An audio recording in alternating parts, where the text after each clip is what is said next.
నమస్తే, welcome to our channel. నేను ప్రియాంకారావు. విజయ్ తలపతి ఈయనకి ఎంత పెద్ద ఫ్యాన్ ఫాలోయింగ్ ఉంది అనేది అందరికీ తెలుసు. కొత్తగా ఆయన పార్టీ పెట్టారు. ఇప్పుడు పూర్తిగా రాజకీయ నాయకుడు అయిపోయాడు. కానీ ప్రజల కోసం, తన రాజకీయ భవిష్యత్తు కోసం చివరిగా ఒక సినిమా తీయాలనుకున్నారు, తీశారు. కానీ సెన్సార్ బోర్డ్ ఈ సినిమా రిలీజ్ అవ్వడానికి ఒప్పుకోవట్లేదు. మరి ఇప్పుడు తమిళీలు ఏం చేస్తున్నారు? తిరగబడ్డారు. ఎవరి మీద అంటే సెన్సార్ బోర్డు మీద. సెన్సార్ బోర్డుకి స్ట్రాంగ్ వార్నింగ్ ఇచ్చారు. ఇందులో కీలక పాత్ర పోషించింది విశాల్, తెలుగువాడు. మరి తెలుసుకుందాం అసలు అక్కడ ఏం జరుగుతుంది అనేది. మనతో మాట్లాడడానికి ప్రముఖ ఫిలిం ఎనలిస్ట్ శ్రవణ్ కుమార్ గారు వీర్లపాటి ఉన్నారు. ఆయన అడిగి తెలుసుకుందాం. నమస్కారం సార్. నమస్తే అండి. విశాల్ సెన్సార్ బోర్డుకి వార్నింగ్ ఇచ్చాడు, అంటే సినిమా రిలీజ్ కాకుండా ఆపినందుకు విజయ్ తలపతిది. సో ఏంటి ఆ వార్నింగ్? ఎందుకు ఇంత సీరియస్ అవుతున్నారు వాళ్ళు? తమిళ చిత్ర పరిశ్రమలో రాజకీయాలు తమిళ సినిమాలను విడదీసలేని సందర్భం అది. ఎందుకంటే ఇప్పుడే కాదు, 1970 నుంచి 70 దశకం నుంచి ప్రారంభమైందని చెప్పొచ్చు.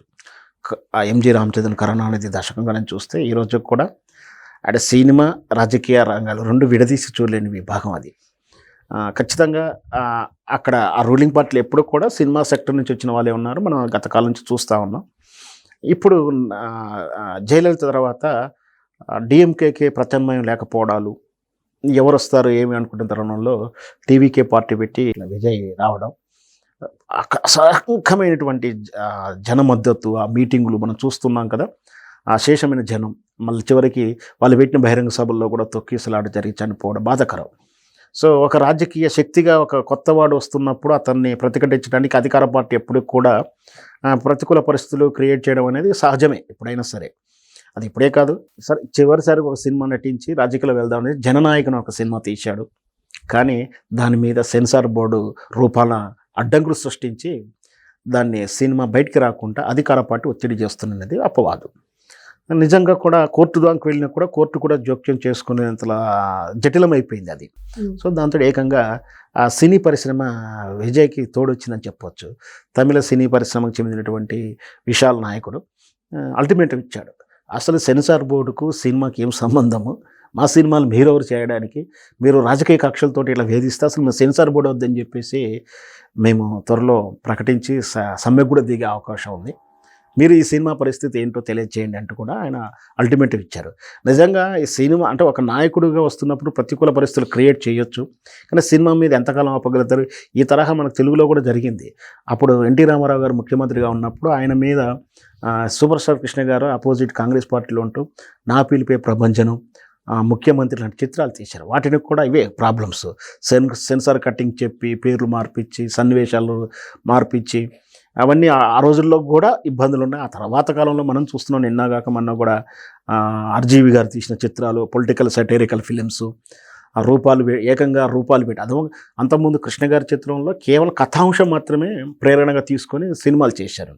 కానీ ఇప్పుడు మాత్రం ఆర్జీవి గారి దశకు వచ్చిన తర్వాత చూస్తే ఏకంగా రూపాలు పేర్లు కూడా సారూప్యత పెట్టేసి సినిమాలు తీసిన సందర్భాలు ఉన్నాయి. బయోగ్రఫీ తీయడం వేరు, కానీ ఇట్లా పొలిటికల్ సెటైర్లు తీయడం, వాళ్ళ కోణంలోనే ఆ సంఘటన తాలూకు చరిత్రను వక్రీకరించే కోణాలు చేయడం, ఇవన్నీ కూడా జరుగుతూనే ఉన్నాయి. ఇవన్నీ ఒక అయితే మరి విజయ్ గారి చిత్రంలో ప్రజలను చైతన్యవంతం చేసి వాళ్ళ అభ్యుదయం కోసం ఏం జరుగుతుందో అనే బహుశా అట్లాంటి కథనే ఉంటుంది. ఎన్టీ రామారావు గారు సినిమాల్లో చివరిసారి వస్తున్నప్పుడు నా దేశం లాంటి చిత్రాలు ఆ చివరి దశల్లో కూడా తన సందేశం, రాజకీయంగా రాబోతున్న సందేశం, ప్రజలు మార్పు కోరుకుంటున్నాడు, ఇండైరెక్ట్గా సినిమా కథాంశంలో చూపించాడు.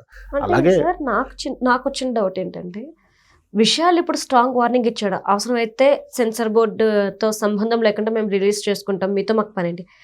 సెన్సార్ బోర్డు అనేదే లేకపోతే ఏ సినిమా పడితే, ఎంత చెత్త సినిమా పడితే అంత చెత్త సినిమా, ఏ సీన్స్ పడితే ఆ సినిమా వచ్చే ఛాన్సెస్ ఉంటాయి కదా.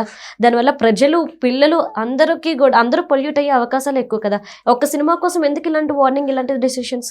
కరెక్ట్ అండి, మంచి ప్రశ్నే. కానీ సెన్సార్ ఉన్నా కూడా మరి ఎన్ని అసాంఘిక కార్యకలాపాలు ఉన్నటువంటి మితిమీరిన వైలెన్స్, మితిమీరిన హింస, మితిమీరిన శృంగారం, మరి మితిమీరినటువంటి డ్రెస్ సెన్స్, ఇవన్నీ వస్తున్నాయిగా. మరి సెన్సార్ బోర్డు ఉన్నా కూడా ఎలా వచ్చింది? ఏమైనా న్యూడిటీ లేదేమో, కానీ మిగతాదంతా సినిమాలు వస్తూ ఉంది కదా. వాళ్ళకి నచ్చిన సినిమాలకి ఒక రకంగా నచ్చిన సినిమాలకు ఒక రకంగా వాళ్ళు అంటే వాళ్ళకి ఇష్టం ఉన్నట్టు కాదుగా సెన్సార్ బోర్డు అంటే. సెన్సార్ బోర్డు రూల్ ఉందంటే అందరికీ వర్తింపలా ఉండాలి. అలాంటి సెన్సార్ బోర్డే కావాలి కానీ రాజకీయ ప్రమేయాలతోటి ఉండే బోర్డు వద్దు అనేది వాళ్ళ ఉద్దేశం. నిజంగా సెన్సార్ బోర్డు లేకపోతే ఇబ్బందులు ఉంటాయి. ఉన్నంత మాత్రాన్ని ఏమన్నా అవుతుందా అంటే చాలా ప్రశ్నలు వస్తాయి. బట్ ఇక్కడే కాదు ఎక్కడైనా అదే ఉంది. సెన్సార్ బోర్డు అంటే ఆఫీసర్స్ అంతా కూడా గవర్నమెంట్ ఆఫీసర్స్ ఉంటారు. బట్ పాలక మండలి అంతా కూడా సెన్సార్ బోర్డు గౌరవ సభ్యులంతా కూడా ఎగ్జామింగ్ కమిటీ అంట. ఒక సినిమాని చూసి అభిప్రాయాలు ఇవ్వాల్సింది అంటే కూడా వీళ్ళు ఎగ్జామింగ్ కమిటీ వీళ్ళు కూడా ఉంటారు. దీంట్లో వివిధ రకాల సెక్టర్ నుంచి ఎన్నుకోబడి ఉండాలి. కానీ దురదృష్టవశాత్తు వీళ్ళంతా మళ్ళీ రాజకీయ నాయకులనే నిరుద్యోగులైన రాజకీయ నాయకులకు ఒక పోస్ట్ ఇచ్చేస్తున్నారు. లేదా ఓడు 5 లక్షలు ఇస్తే 10 లక్షలు ఇస్తే ఆ సెన్సార్ బోర్డు మెంబర్ ఇస్తున్నాడు. బహుశా ఆయనకు పదవి 2 ఏళ్ళే కావచ్చు. కానీ బాధ్యత లేని వ్యక్తులు ఆ విధంగా వచ్చిన వాళ్ళు ఈ విలువల గురించి పరితపిస్తారనడం అనేది అసాస్పదం అవుతుంది. అందుకే ఇట్లాంటి సినిమాలు అప్పుడప్పుడు బయటకు వస్తూ ఉన్నాయి. సరే ఏదైనా మరి చూద్దాం వాళ్ళు ఎట్లాంటి నిర్ణయం తీసుకుంటారో. ఆయన వద్దనంత మాత్రాన సెన్సార్ బోర్డు క్యాన్సిల్ అవ్వదు.